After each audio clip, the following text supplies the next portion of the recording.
Hello there, my sleepy fellows. Tonight, I invite you into the quiet corners of a world you know well, where magic lives in candlelit halls and owls flutter beneath moonlit skies.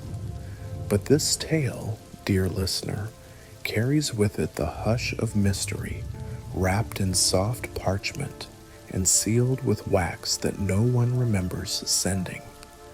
The Howler Without a Sender is a tale not of danger or dread, but of wonder that gently unfolds.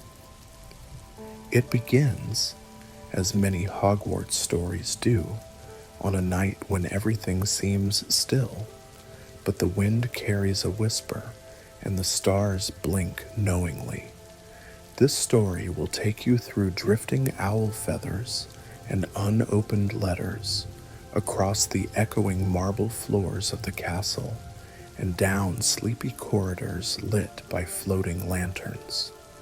And at its heart is something curious, an enchanted howler that arrives without a name, a sender, or a message, at least not the kind you'd expect. But don't worry, this journey is soft and slow, like the turning pages of a forgotten book. You'll walk with familiar faces, gently unraveling a quiet puzzle that never demands to be solved quickly. Everything will come in its time, just as dreams do. Before we begin, I invite you to settle in. Wrap yourself in a cozy blanket. Let the sounds of the magical world surround you. And if you enjoy these sleepy Hogwarts tales, feel free to like the story, subscribe for more gentle adventures, and drift along with us again another night. But for now, just listen. Let your thoughts float like owls in flight. The story opens in the Owlery, a tall, circular tower wrapped in ivy and filled with the scent of straw, parchment, and old magic. Wind whistles softly through the stone slits in the walls, stirring feathers and tugging gently at the corners of scrolls waiting to be sent. Outside, twilight settles in, brushing the castle with lavender and deep gold. Inside the tower, dozens of owls perch sleepily on the rafters, barn owls, snowy owls, a few with curious tufts or golden eyes that reflect the candlelight. Some snooze with heads tucked beneath wings, while others blink silently, watching the horizon as if sensing something coming. And indeed, something is. Among the scrolls and neatly bundled letters on the floor, a single envelope shifts. Not much, just a subtle twitch, like it's breathing. No one touches it.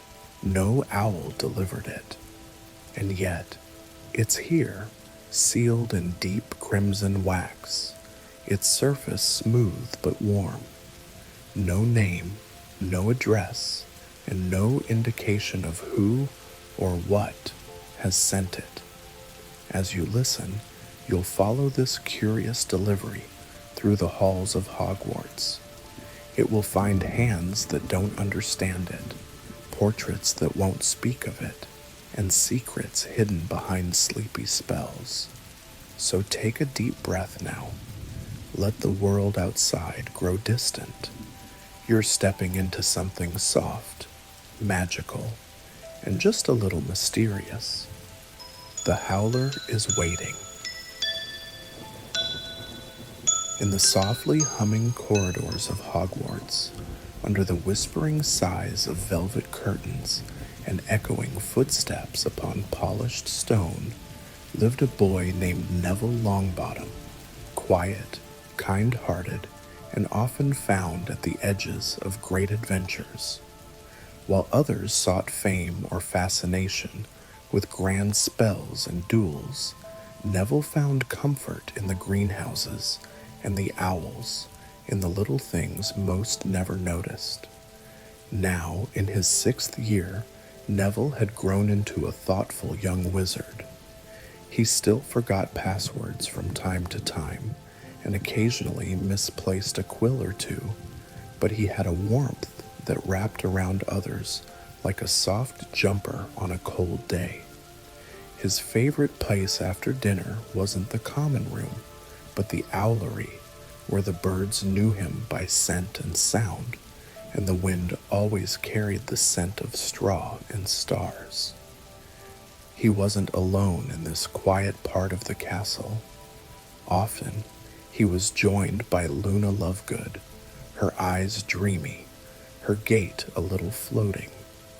Luna, with her charms pinned crookedly and her wand tucked behind her ear, liked to sit beside Neville in the owlery and hum softly.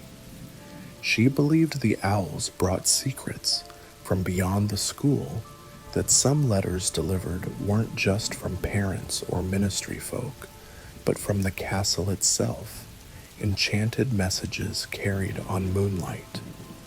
Their friendship was a sleepy sort of magic, comfortable silences, slow walks, and gentle wonder at things others dismissed. While Hermione studied spells and Harry braved corridors with hidden threats, Luna and Neville studied the quiet, and it was this softness that made them perfect companions for the mystery about to arrive. One evening, as frost glazed the high tower windows and the last golden hues of sunset clung to the horizon, Neville and Luna had finished feeding the owls. Luna held a small silver dish of seeds shaped like stars, just one of her peculiar gifts from her father's travels. Neville leaned against the wooden rail, gazing into the sky. "Do you ever think," he asked softly, "that some letters just get lost on purpose?" Luna blinked slowly. Or perhaps they were never meant to be found, only to be felt. He smiled, not fully understanding, but liking the sound of it. Moments like these were how their evenings ended, soft questions with no need for answers, like lullabies for the soul. And as the wind stirred once more, somewhere behind them, a piece of parchment fluttered from the shadows. Neither saw it land, but the castle had noticed, and soon Neville and Luna would too. It began with a whisper, the kind that wasn't quite a sound, but a feeling, like someone had just said your name in another room, the kind of feeling that tickles the edges of your thoughts and makes you pause, unsure if you imagined it or not. Neville Longbottom stirred slightly in his sleep. The dormitory was silent, save for the occasional snuffle of a dreaming boy and the soft creak of old timbers. Outside, the wind slipped around the tower like a wandering ghost, cool and watchful. And then it happened again. A flutter, not from the curtains or the trees. It came from his bedside table. Neville sat up slowly, rubbing his eyes, the wool of his blanket bundled in his lap. Moonlight poured in through the window, gentle and silver, illuminating a curious sight. A letter, no, not just any letter. A crimson envelope sat quietly beside his wand, folded perfectly, untouched. Its wax seal was unbroken, yet already beginning to smoke gently at the corners, soft tendrils rising like lazy dragon breath, a howler. Neville blinked. No owl had arrived, no rustle of wings, no voice had called out, and certainly no one had sent him one. He hadn't done him anything worth shouting over, not today or any day recently. His heart thumped softly in his chest. He picked it up, still warm, almost pulsing, but silent. "Who would," he whispered, Dean turned in the next bed, sighing in his sleep. No one else stirred. Neville gently slipped from under his blankets, cradling the howler carefully in both hands, like it might decide to explode at any moment. He didn't dare open it here. The memory of Ron's howler in second year, echoing through the great hall, still made him wince on Ron's behalf. Sneaking quietly through the stone corridor, his slippers barely making a sound on the rug runners, Neville made his way to the one place in the castle that seemed to welcome strange things. The owlery. The castle's staircases, as if understanding the night's strange call, cooperated without trickery. No shifting steps, no vanishing landings, just a sleepy climb upward, each step bathed in moonlight. The portraits on the walls were mostly asleep, their painted eyes closed, their chests gently rising and falling. Only one, a knight polishing his helmet, raised a brow at Neville but said nothing. When Neville pushed open the heavy door to the owlery, a gust of cool wind swept around him. The scent of hay, parchment, and feathers greeted him, familiar and comforting. Dozens of owls blinked at him from wooden perches and shadowy corners, but none flew toward him. He sat down on a worn bench by the arched window, the stars above glittering through the clouds. He looked down at the howler. It no longer smoked. Its wax seal was cold now. Strange, he murmured. He held his breath and broke the seal, but the howler didn't scream. It didn't shout, or whisper, or sing, or even sigh. Instead, the crimson paper unfolded itself slowly, its surface glowing faintly with soft golden script that shimmered like reflections on water. The writing wasn't in ink, it was in light, gentle, undulating letters that hovered above the parchment in the air. But there was no name, no greeting, no message, just one line. Find the whisper that never left the tower. Neville stared at the words, his breath caught halfway in his throat. The letters floated for a few seconds more, then faded. The paper crumbled softly into ashes in his lap, scattering like moth dust in the breeze. The wind blew again through the owlery. The owls rustled, but remained still. Neville looked around, half expecting someone to step forward, to laugh and say it was a joke, a spell gone awry. But there was no one, only the night and the stars and a riddle left behind by a howler that screamed no sound. The next morning, over toast and warm pumpkin juice, Neville sat quietly beside Luna at the Gryffindor table. The usual chatter filled the hall, but Neville heard it all through a soft haze. He hadn't slept again after the owlery. The strange note and its message still hovered in his mind. Find the whisper that never left the tower. He turned to Luna. She was staring at a floating pear slice in her juice with deep interest. Luna, have you ever heard of a howler that doesn't yell? She blinked slowly, turning her dreamy gaze toward him. Oh yes, she said airily. They're called silent howlers, very rare. They don't carry anger like the usual ones. They carry messages that want to be hidden, secrets too quiet to be spoken aloud. Neville blinked. You've seen one? Only in a book. Mystic murmurs, unheard magic through the ages, I believe.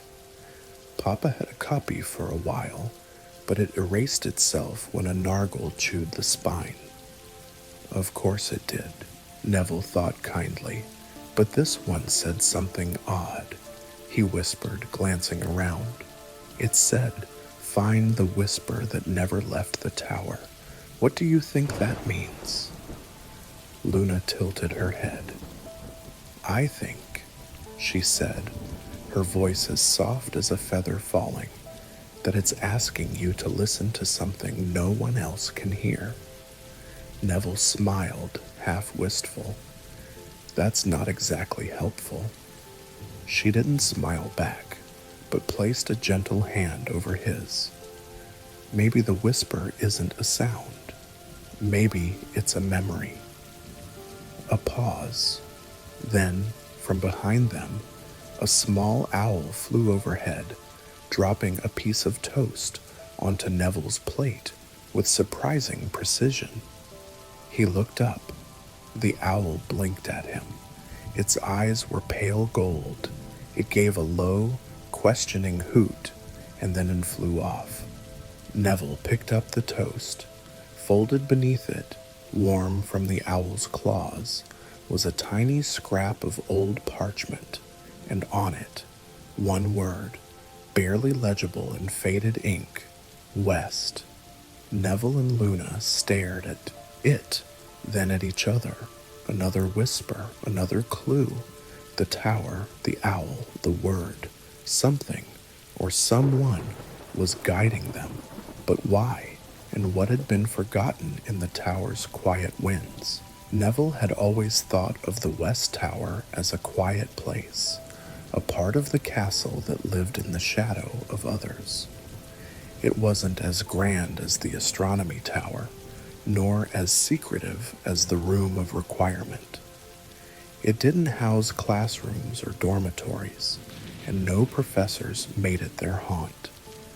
But as he stood now before the winding staircase that led to its upper levels, the word on the parchment, West, felt heavier than it looked. It wasn't a direction anymore. It was a destination, or perhaps an answer. Luna walked beside him, her wand tucked behind one ear and her scarf trailing like a lazy breeze behind her. The two had slipped away after their final class, quietly agreeing not to mention their little mission to anyone else. It wasn't that they feared getting into trouble. It was more that this felt personal, like something meant only for them. "Do you hear it?" Luna whispered. Neville paused. "Hear what?" "The whisper," she replied, eyes dreamy. "Sometimes it's not in your ears. Sometimes it's just in the way the air feels, like it's remembering something." Neville smiled faintly and pushed open the creaky wooden door. The air inside the West Tower was still and a little dusty. Light slanted in from narrow windows, slicing the corridor into golden ribbons.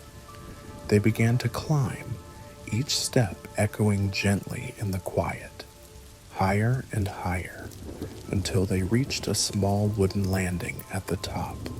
A single door waited. Neville reached for the handle.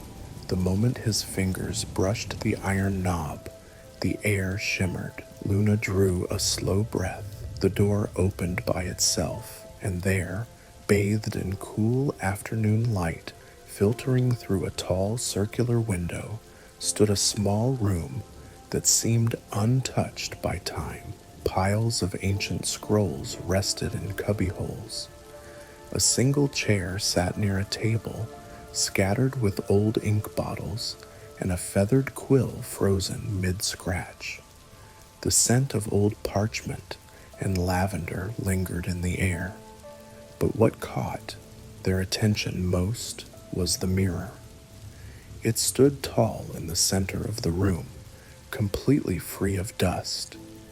Its frame was carved from dark wood, wrapped in ivy vines that looked almost alive. And at its base, carved in flowing script, to reflect what no longer remembers itself, Neville stepped forward. The mirror showed nothing unusual, just him and Luna standing there, the room behind them, their reflections moving as they did, until Luna tilted her head, and her reflection didn't. Neville gasped. Luna waved slowly. Her reflection stayed still. Then, without warning, the Luna in the mirror took a step forward. Not the real Luna, the reflection. It leaned closer to the glass. Her eyes were calm, kind, but different. And then she spoke. "You found it," the reflection whispered, though Luna's lips hadn't moved at all. Neville's mouth opened slightly. "Found what?" The reflection turned her gaze toward him. The story that was never finished. The glass rippled softly. Neville took a step back. Luna, unbothered, stepped closer. "Who are you?" she asked gently. The reflection blinked. "I am what was left behind," it said, when the voice was silenced and the parchment sealed itself, when the owl never arrived and the class was forgotten. Neville's mind spun, the voice in the Howler, the parchment message, and now this strange mirror holding a version of Luna who spoke in riddles. "What class?" Neville asked softly. The mirror shimmered again, and then, like fog parting from a mountain, the image inside changed. Gone were their reflections. In their place stood a classroom, long wooden benches, high windows, candles floating gently above.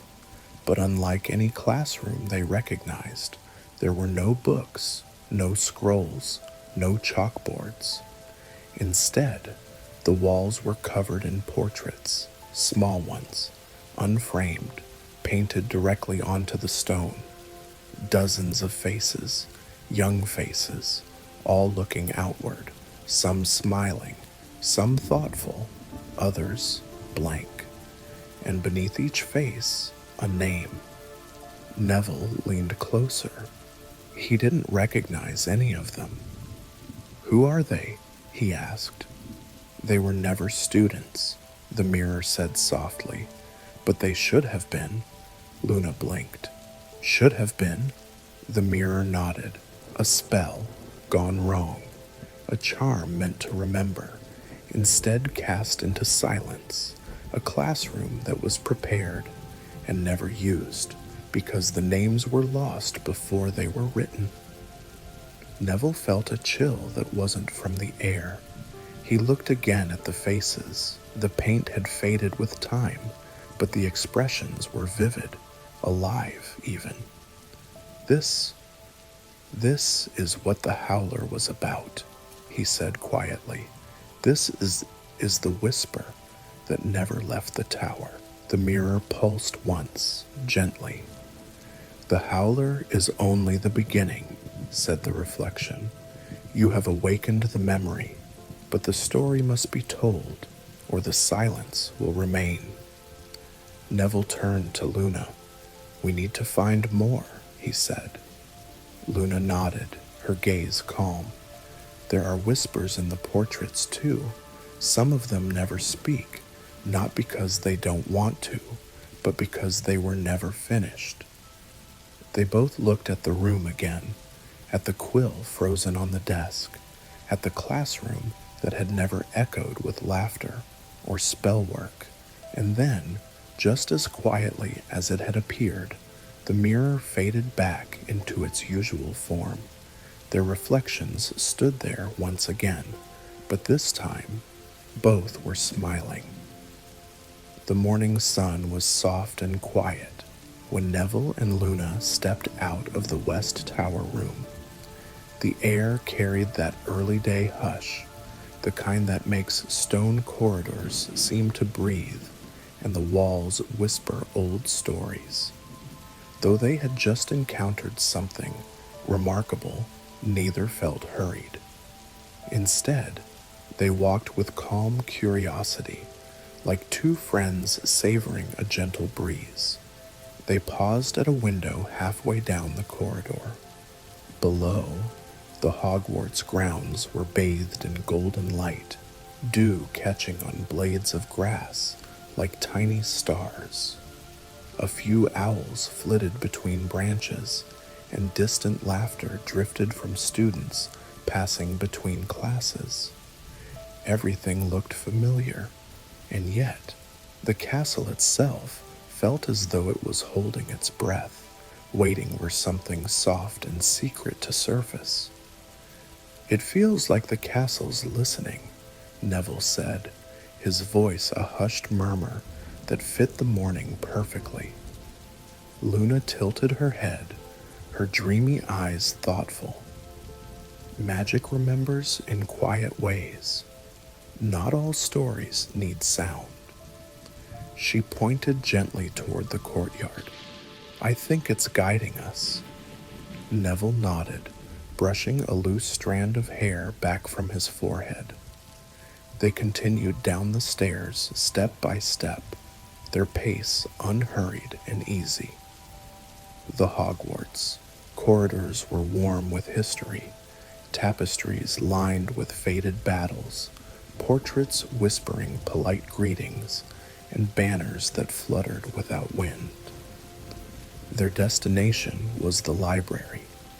Not the main stacks, but the restricted section where old records and forgotten texts lived in half-light, swathed in dust motes that danced in the sunbeams. The library was calm when they entered. Madame Pince had not yet arrived, and the only sound was a quill gently tapping against parchment in the corner. Neville and Luna slipped behind a tall shelf of ancient tomes until they found an alcove barely wide enough for two. Luna leaned close to Neville, her voice barely above a whisper. "Let's think about what we saw. A classroom made of memories, trapped within a mirror, portraits that never spoke, faces without names." Neville stared at the tiles of dust dancing in the light. "That howler must have been meant to point us here." The parchment said, "Find the whisper that never left." The tower and the mirror showed us those faces, but what were they waiting for? "There's only one way to find out," Luna said thoughtfully. "We search." And so they did, slowly, methodically, yet with a quiet eagerness that made that every page turn feel like a tiny resonance of magic. First, they looked through the old lists of Hogwarts classes, spells long dismissed, potions no longer taught, theories of transfiguration that had once excited professors but were forgotten with time. Neville traced his finger along the lists, reading names of subjects and instructors, while Luna closed her eyes as though letting each one settle into her mind. None of them mentioned the West Tower classroom, none. Then they found an old set of architectural plans, rolled parchment that smelled of dust and dreams. They unfurled the ancient map gently, careful not to tear the fragile edges. The plans showed corridors that no longer existed, rooms that had vanished long ago, and staircases that no longer climbed. And there, tucked in the faint sketch of the West Tower, was a small room labeled simply, Whispering Chamber. A chill, gentle and pleasant, like a breeze brushing a cheek, moved up Neville's spine. "Maybe that's why the Howler chose the West Tower," he said, "because somewhere on this map is the story we haven't heard yet." They studied the sketch carefully, noticing arches that didn't lead to hallways anymore, and windows that had long since been bricked over. The chamber was drawn inside an alcove that had no label in the modern-day castle blueprint, a place forgotten even by those who walked Hogwarts daily. "Look here," Luna said, tracing a faint line with her wand tip. "There's a tiny symbol here, almost like a rune." Neville leaned in. The symbol was unfamiliar, like a spiral echoing into itself, as though inviting someone to listen rather than speak. "It matches the frame we saw in the West Tower," he said, "the mirror's carvings." Luna nodded. "Yes, and there's something else." She tapped near another corner of the map, where a small cluster of dots indicated a series of tiny hidden rooms, not passageways, not classroom nooks, just spaces between walls that might once have been used for whispered conversations or secret lessons. "That could be why no one remembers it," she murmured, her voice like a breeze brushing pages of an ancient book. "It was never a classroom for students, but for thoughts. Quiet studies, things spoken softly, not shouted." Neville could almost feel it, the quiet presence of forgotten voices brushing against his mind like feathers. So much so that when he closed his eyes, it felt as though distant laughter echoed faintly, like the memory of joy drifting between pages of forgotten texts. But then reality returned, soft, slow, comforting. "It feels like a place that wanted to be discovered," Neville said. "Not lost," Luna corrected gently, "just waiting." They rolled up the map and placed it carefully in Neville's satchel. Their next step was clear: return to the West Tower, search for the whispering places indicated by that rune. But they were both calm, not anxious or rushed. Their curiosity wasn't a fire to be fed, but a candle glowing warm and steady in a window at twilight. And so they made their way back, the castle's corridors welcoming them back with echoes of soft footsteps and distant chimes from unseen bells. Portraits greeted them with sleepy nods, footsteps paused in silent acknowledgement, and somewhere overhead an owl ruffled its feathers in rest. At the foot of the tower staircase, Neville paused and turned to Luna. "What do you imagine we'll find in that chamber?" he asked, his voice as gentle as the flicker of candlelight. Luna looked up at the rising stairs, her gaze calm and dreamy. "I imagine," she said, "we'll find something that's always been here, just waiting for someone to notice." Together, they climbed, step by step, back toward the West Tower, every breath soft with wonder, every heartbeat slow with anticipation. Not anxious, just curious, at peace, and ready to remember what had once been forgotten. The spiral staircase to the West Tower welcomed them like an old friend. Each step creaked gently beneath their feet, the stone worn smooth by centuries of soft footfalls. Neville and Luna moved at a relaxed pace, not driven by urgency, but by quiet curiosity, each moment unfolding like the pages of an old book.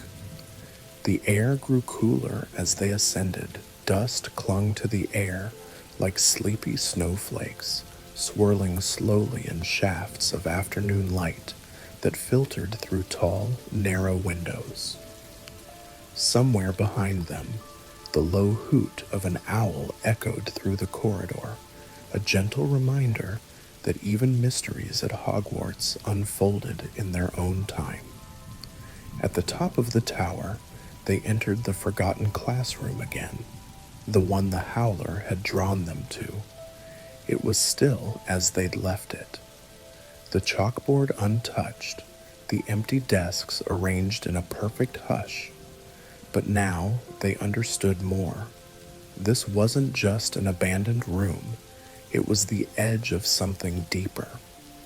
Luna tilted her head and walked toward the mirror, the one carved with the spiral rune. The glass no longer glowed, but she seemed to sense something waiting. I think it only shows us what we need when we're listening, she said softly, and right now, it's listening to us. Neville approached a faded tapestry beside the mirror. The threads depicted a grove of silver trees, and within them, a figure half hidden, a student in old robes, their face turned away. It had not drawn his attention before, but now the figure seemed to shimmer faintly, as though caught between memory and presence. He stepped closer. There's something behind this. Luna joined him as he gently lifted the edge of the tapestry. Behind it was a small door, barely the height of a child. It blended into the wall almost perfectly, a piece of forgotten architecture left behind by the ages. Without a word, Luna reached into her pocket and pulled out her wand. She tapped the door gently. Alohomora.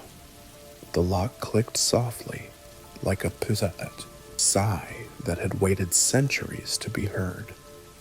Inside, they found a passage, narrow and dim, lined with dust and floating specks of light.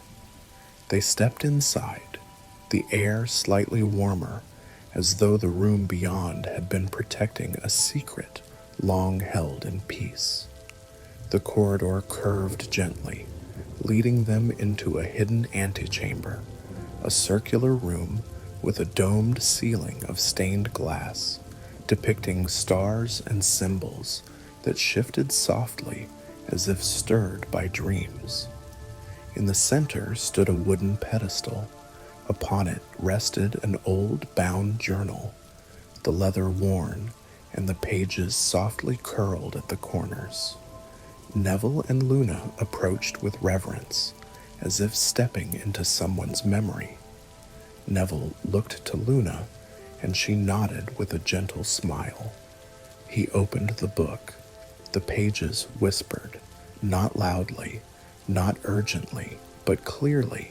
They read slowly, side by side, learning of a student who had once attended Hogwarts, but had been forgotten, not erased with cruelty, but lost through time, misfiled in memory.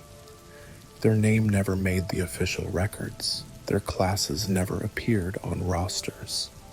And yet, they had learned, loved, and lived quietly within the castle walls. The book was a journal, a personal one.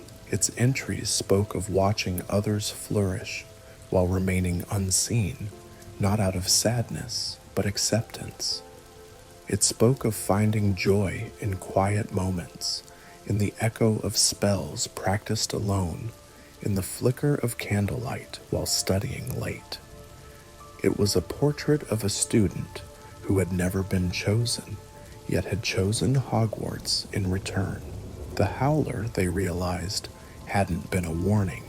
It was a call, a soft nudge from magic itself, asking someone to remember what had been forgotten. A student who had left no legacy of fame or power, but whose quiet presence had been part of Hogwarts all along. Neville looked up. They weren't asking to be remembered, he said softly. They just didn't want to be lost. Luna nodded, her voice warm. And now they're not. Together, they returned the journal to the pedestal and sat quietly in the soft light of the stained glass above. The colors shifted gently over their robes, hues of twilight, of moss, of warm parchment. They didn't speak for a while. They simply sat in the stillness, surrounded by peace and memory. When they finally stood to leave, they each paused at the entrance to the corridor. Neville looked back at the pedestal one last time, and Luna reached out to touch the wall gently, her fingers brushing the stone like saying goodbye to an old friend. "I think we've made the choice Hogwarts hoped we would," she said softly. "To listen." The corridor seemed to hum with agreement, not loud, not obvious, but present. Back in the main classroom, the mirror shimmered again, faintly, like a final breath of a dream. This time, it didn't show anything new.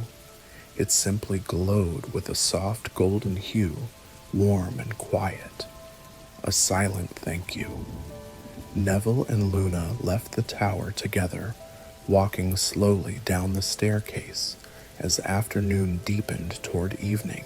The castle seemed warmer, somehow cozier, not changed, but revealed, like an old quilt unfolded to show the careful stitching hidden beneath.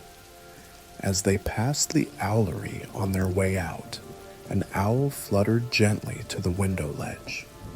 In its beak, it carried no howler, just a soft strip of parchment, blank except for a single spiral rune drawn in faded ink.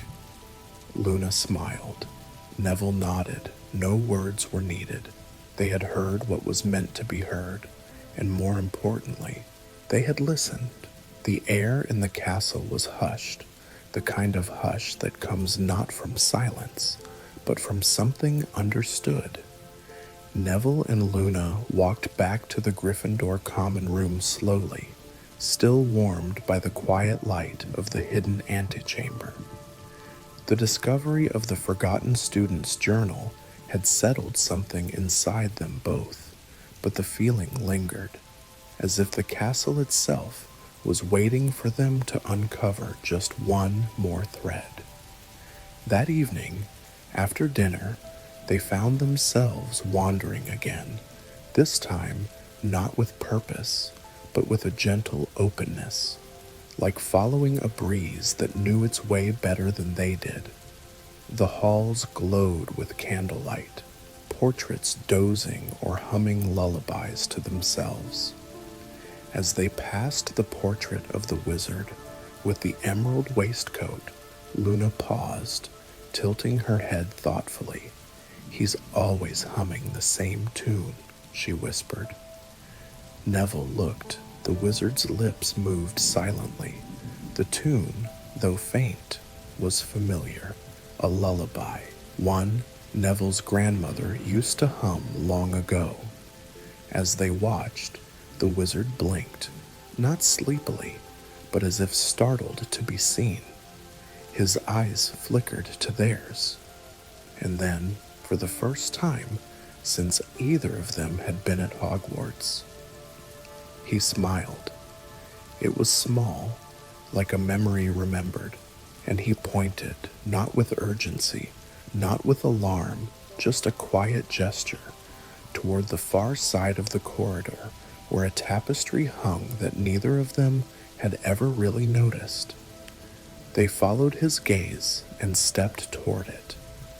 The tapestry was woven with soft greens and deep blues, a forest scene threaded with stars, showing a student standing alone at the edge of a lake under moonlight.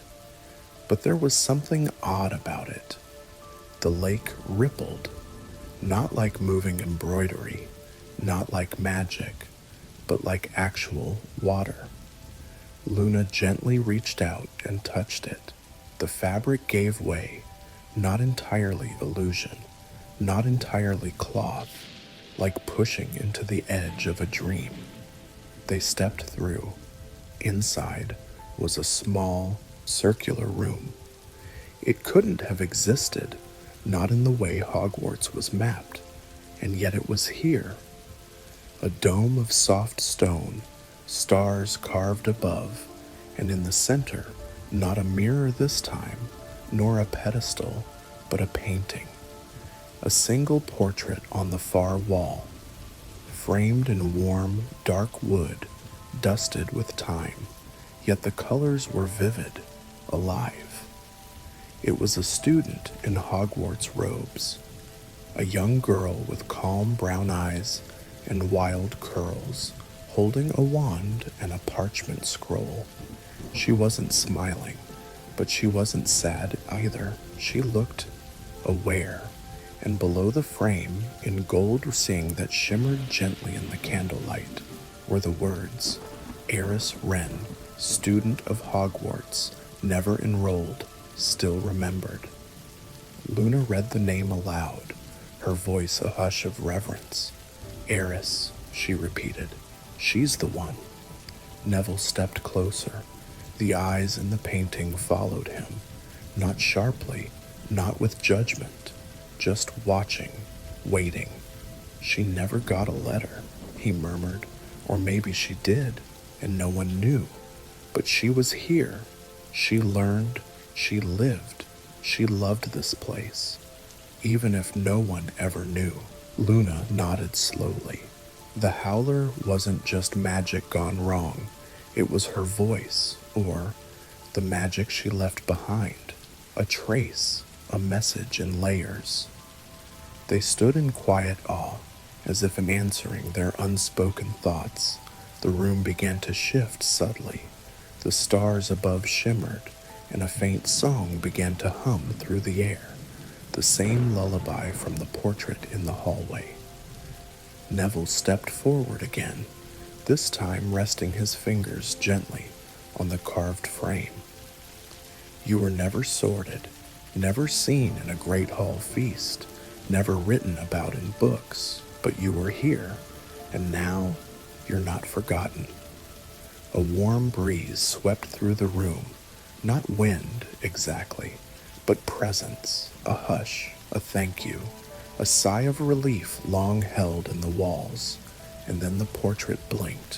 For the briefest of moments, just one, Eris Wren's eyes shone brighter, and her mouth curved ever so slightly into the gentlest smile. She didn't speak, but she didn't need to. She was no longer waiting. Neville and Luna stayed a moment longer. No need for spells, no need for explanations. The magic here was of memory, of acknowledgement, of soft echoes carried by owl feathers and parchment. As they turned to leave, the tapestry folded back behind them like a curtain drawn after a lullaby. In the hallway beyond, the portrait of the wizard in the emerald waistcoat had stopped humming. He simply bowed his head slightly as they passed, as if giving honor to something finally complete. Back in the common room, the fire crackled gently. Students whispered about lessons, about dreams, about nothing much at all. The usual hum of sleepy life at Hogwarts. But Neville and Luna sat quietly near the window, watching the stars over the lake. The Howler had come without a sender, but now they understood. Sometimes the sender is the castle itself.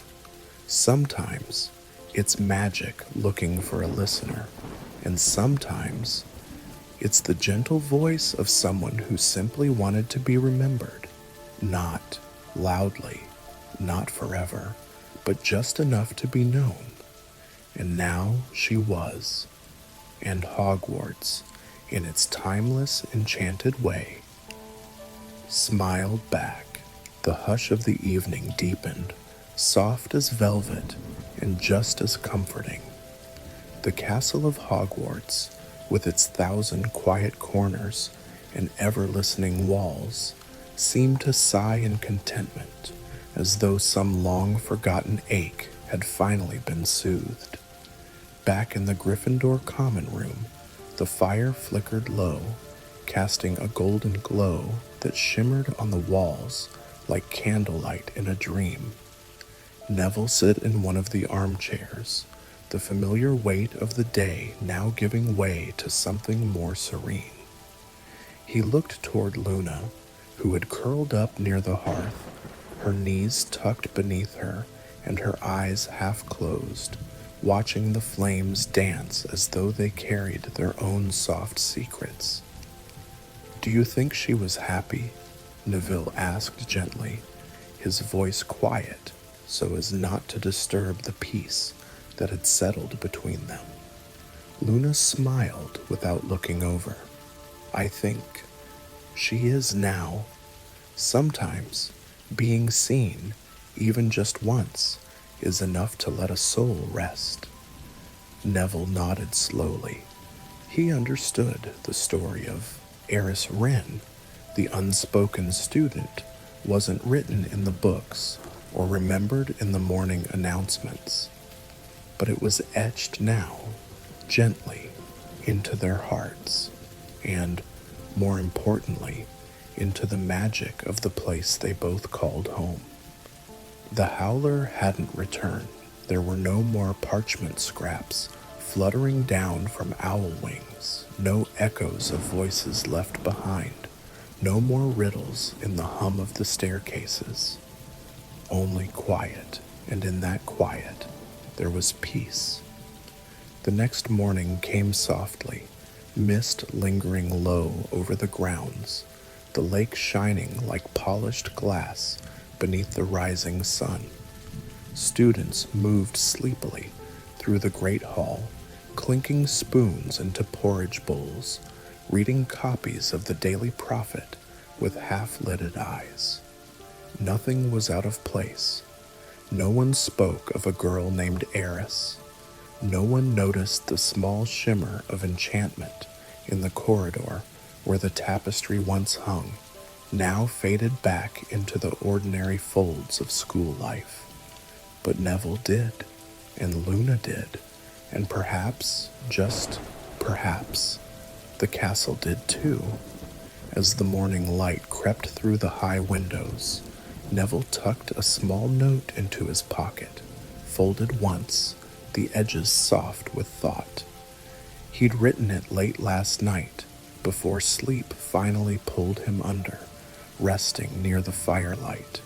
It read, "For the student who never was, you mattered, you learned, you left magic behind, and now you're home." He didn't leave it on a desk. He didn't pin it to a wall. Instead, as he and Luna passed the tapestry again later that day, he let it fall gently behind the folds. It vanished instantly, as though taken not by gravity, but by grace. Hogwarts held it, and it would keep it safe. That night, as the castle turned once more toward slumber, with its softly snoring portraits and enchanted ceilings sprinkled with stars, a gentle breeze whispered down the corridors. Not a draft, not a chill, but a whisper, a thank you. And in the stillness that followed, wrapped in warmth and wonder, Neville and Luna knew not all magic needs a spell. Some magic just needs remembering, and when remembered with kindness, it never really disappears.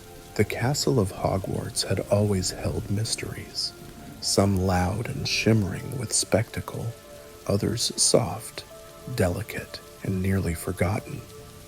But sometimes it was the quietest mysteries that lingered the longest, settling like dust on old windowsills, waiting for someone gentle enough to notice. Tonight, Hogwarts rested. The towers stood steady beneath the moonlight, their shadows brushing the grass like the fingertips of a sleeping giant. Inside, the enchanted ceilings dimmed to a sleepy twilight.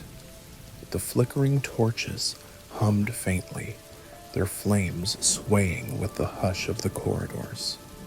In the Gryffindor common room, the embers in the hearth glowed gently, casting long, warm shadows over velvet armchairs and half-read books. A soft ticking echoed from the corner, just the old clock, marking time with no urgency.